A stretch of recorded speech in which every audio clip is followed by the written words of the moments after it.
So, is the BMW i8, which we're driving here today, the car of the future? No, it's not.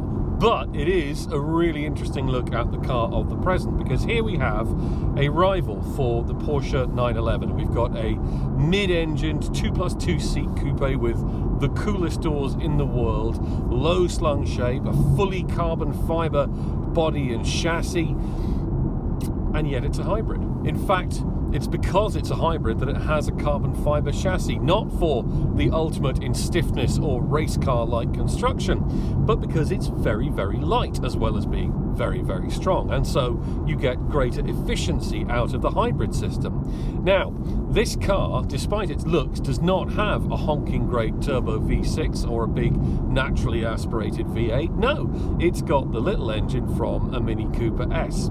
It's got a 3-cylinder 1.5 litre turbo nestling behind those back seats. Now, it's tweaked up to 230 horsepower, and the electric motors front and rear add another little bit so that you get a BMW M2 matching 370 horsepower and roughly M2-like levels of performance. But because it's got a plug-in system and you can juice up the batteries to do in and around 20 kilometers on just the electrics, it gets an incredibly low CO2 rating of less than 50 grams per kilometer and a ridiculous claimed economy figure of getting on for 100 miles per gallon. Now, it won't do that. It won't get anywhere near that. But what's really interesting is that in spite of its really quite potent performance, you can squeeze 45 to 50 miles per gallon out of this car in normal everyday driving, and that's not a figure that even the best and most frugal of 911s will get anywhere near. The question is it as good to drive as a 911? And the answer is no, not quite, but it's not that far off. You've got lovely balanced steering, you've got a terrific sense of smoothness, of almost of gliding to the suspension. You get in this car, and because it's only hip high and it's a sports car and it's got massive wheels, you think, well, this is going to knock my fillings out, but it just doesn't. It works with you.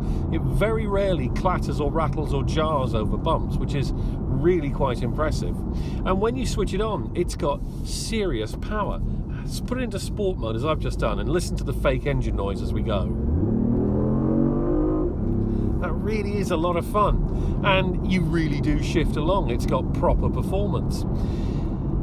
What it lacks is that sense of being stuck to the ground in the way you get in a 911. Now, part of that's down to the tyres. BMW has made them very, very narrow in order to achieve superior aerodynamics. And again, it's looking for efficiency here, not necessarily performance. So you don't get that feeling that you get in a 911 that just nothing is going to peel you from the tarmac. There is a little bit more. It's not quite a sense of nervousness, but it's just a sense that it doesn't have the outright grip of the Porsche. However, within the boundaries of its grip, and they are very high, it has to be said, the i8's really enjoyable to drive, really good fun. And then when you pull up, you get the theatre of these terrific doors. Now, that's somewhat spoiled by the effect that it's quite tricky to get in and out at times, particularly if you're my age, my size, and you've got my bad back. But taken within those limitations, it's a little bit of street theatre. It's a little bit more for your money. Now, that money is €150,000, which is, let's face it, not small change. But something tells me BMW must be losing money on every one of these they sell, because it's so advanced, because it has that clever plug-in hybrid system, because it has that full carbon fiber chassis.